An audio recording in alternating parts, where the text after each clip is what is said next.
Alright, welcome back everyone, Chili 1911.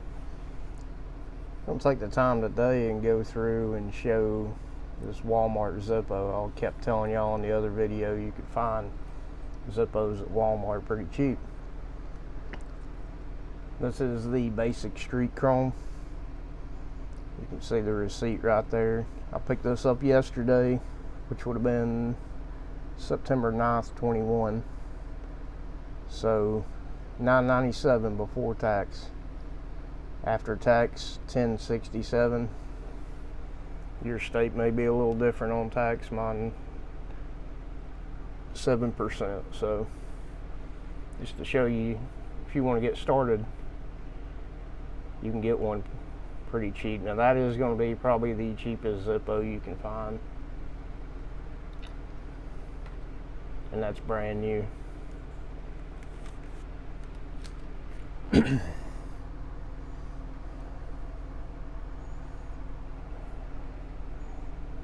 here we go.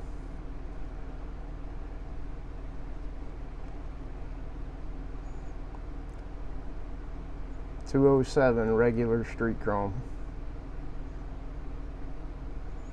We'll unbox this thing, get into it, and I'll show you how to set it up.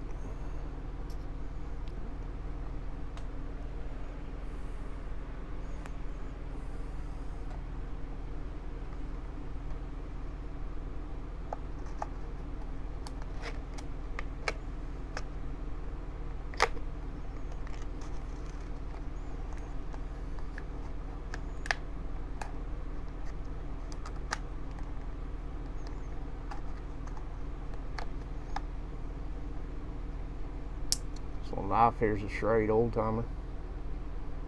2015 limited edition. It's one of those little box sets you can get. It probably came with a trapper or something.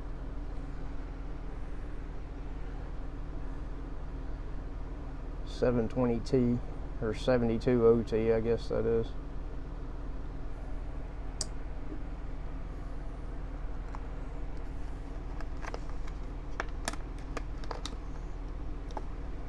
There you go.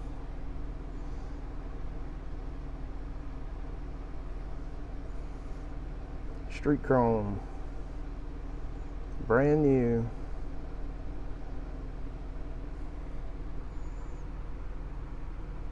It's a B of 21, so that's February of 21. Tape on the back. Show you a trick right here. Most people start up here, try to get this off. You're not going to be able to. Look, they leave that bottom part open for you so you can get a hold of it.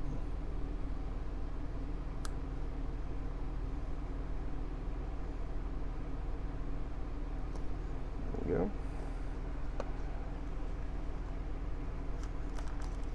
Stick that back there. There's your felt insert. Literature, safety warnings.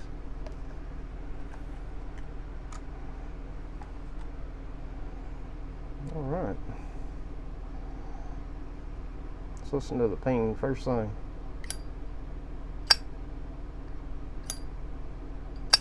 Not bad. Now you see mine. A little bit of residue. Street chrome so smooth it'll come right off. You can actually use lighter fluid, put a little dab of that on there and rub it around with a Q-tip or a napkin or something. It'll take that residue right off from the sticker. Alright, so the first thing we're going to do to set it up and get into it, go ahead and pull your insert out. Just lay your case off to the side there. So you got this little screw thing there. That shouldn't be real tight. Get the old timer back out. A penny will work if you have one. You can use the lid of your case. I don't like doing that, but in a pinch you could do it. Unscrew this.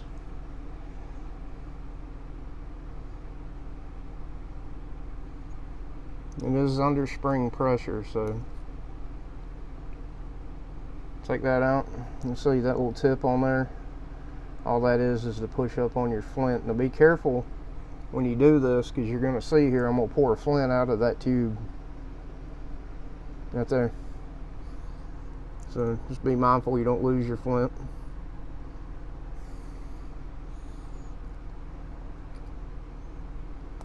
Take this tab here. Let's get in there with something. Open that up. You can pull it right off that tube and everything, just like that. Set it to the side, and you'll see these cotton balls in there. They're rayon. Rayon's basically a synthetic cotton. You can use pliers. I've got a set of tweezers here that work fine. We're going to pull these out, and I'll show you why. There should be, I believe, 5 in there. We'll try to keep them in kind of the order they come out. Usually you'll get one like this first one. See that indentation? That's where it was wrapped around the tube. I kind of like to keep that one because that's your bottom one. I like to keep it separate.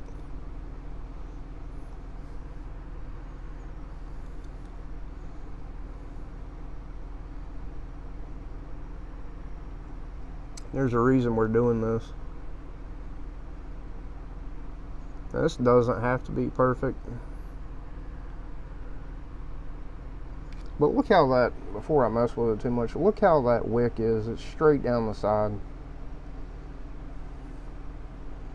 When they're mass producing these things at the factory, they don't really take the time to go through and do this part. Alright, see how it's just down in there like that? What you want is for that wick to come down the chimney, right? Then in like a Z pattern. That way it has the best chance of soaking up the fuel and everything that it needs to. If you look down in there too, that wick's pretty far down in this one. They're usually not that far down, but it's okay. We may have moved it a little bit. Just grab a hold of that wick, pull it up.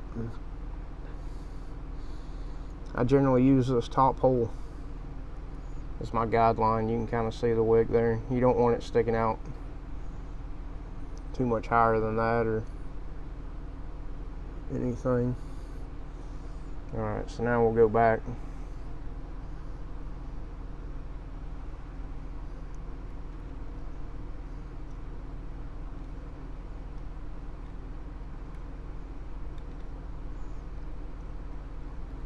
This thing is actually so bound up. It was almost crimped beside each other. You'll see there's a copper wire in it. That makes it to where you can shape it. I've also heard that copper wire will heat up when it's cold outside, and it'll heat the fluid up to make your lighter more reliable in cold weather. I don't really know how true that is, because you still have to strike it the first time, you know, to get your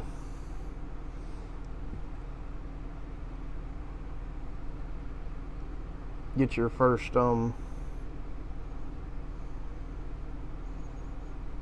light out of it. So what we're looking for is kind of like this.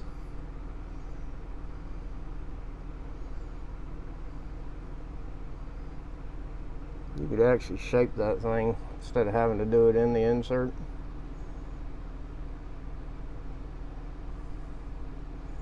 Doesn't have to be perfect.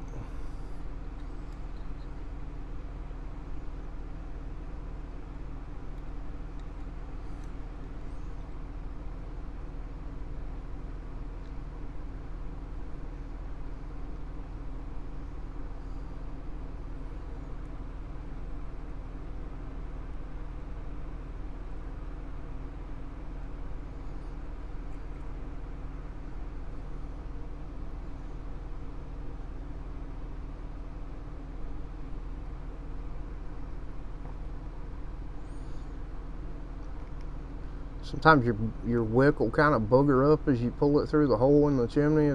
That's no problem. It's okay. You can kind of go back and shape it a little bit with your tweezers or whatever. Alright, so while we're in there, just kind of lay it out of the way there, and we'll start packing some of these rayon balls back in.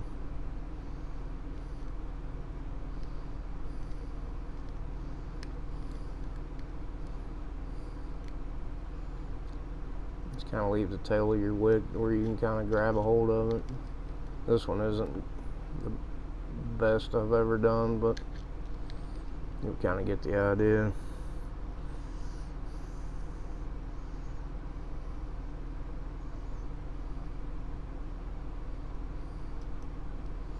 And if you kind of keep your rayon balls in order like that, it will help you when you go to put them back in.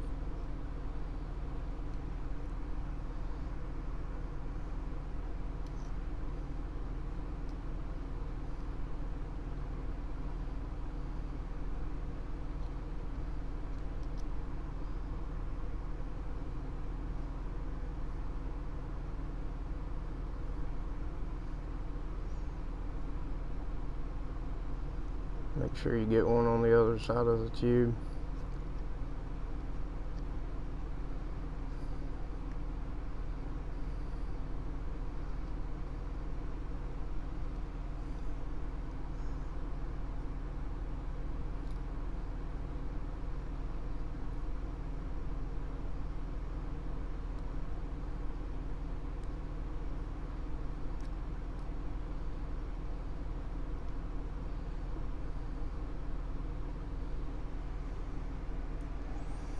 Alright, it's kind of like that. And you can take your felt pad, put it back on, and just slide right over that tube through that hole there.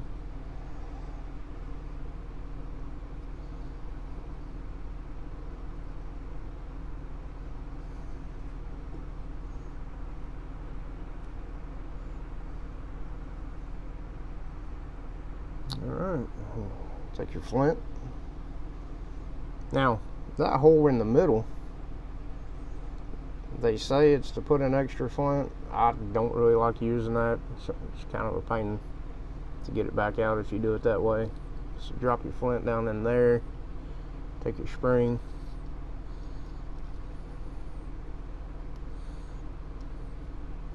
get it started, tighten it down. I just go finger tight with these. I don't really, you don't have to put a screwdriver or nothing back on it really, because it's knurled on the edges, that screw. So you can get a hold of it with your fingers and just tighten it up like that. It's about all I do right there. So remember, this wasn't the best representation. What you're trying to do with your wick when your rayon balls are out is get it come down the chimney and then kind of go in like an S or a Z pattern. That way it has the best chances of burning efficiently. Now, to fill it, what I usually do, you can take your case, this is how I do mine, flip the cam up, invert it to where your screw is close to the lid. Okay, just like that. So your screw is on the lid side. Take your felt pad, and I just put this one in there. So the more you do this, the looser everything will get. This is a brand new lighter. I just stick it up in the lid like that.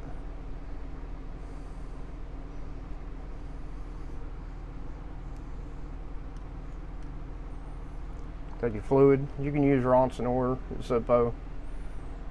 There's debate on which one's better. Zippo's probably going to win, but Zippo and Ronson are the same people now, so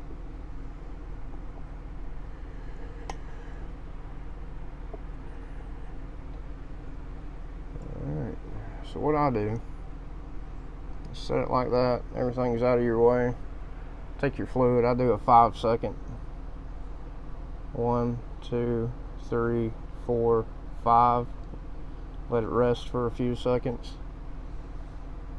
1, 2, 3, 4, 5, let it rest. Then I'll do a 3. 1, 2, 3. And make sure you close your lid back on your lighter fluid. If you got any on your hands or anything, wipe it off. Zippo actually tells you that on the insert. Push your felt pad back down. Invert it. This is a B of 21 insert as well, so we got a matching set, casing, insert. Remember, that doesn't mean anything. Flip your cam back down. I'm gonna mess with this wick just a little bit. It kind of got boogered up. Pulling it through that tube.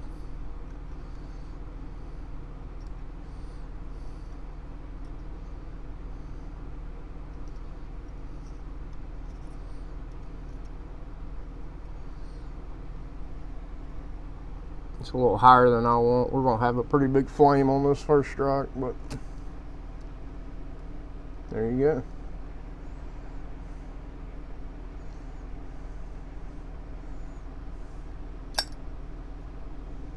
That's your street chrome.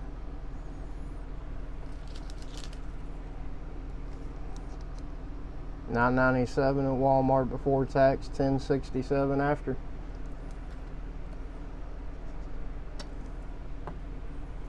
Real quick, I'll show you that. This is Ronson wicks, or flints, excuse me. Doesn't matter. You can get Zippo or Ronson. Like I said, same company now. What I do, if you want an extra flint, take your insert out, open your felt pad,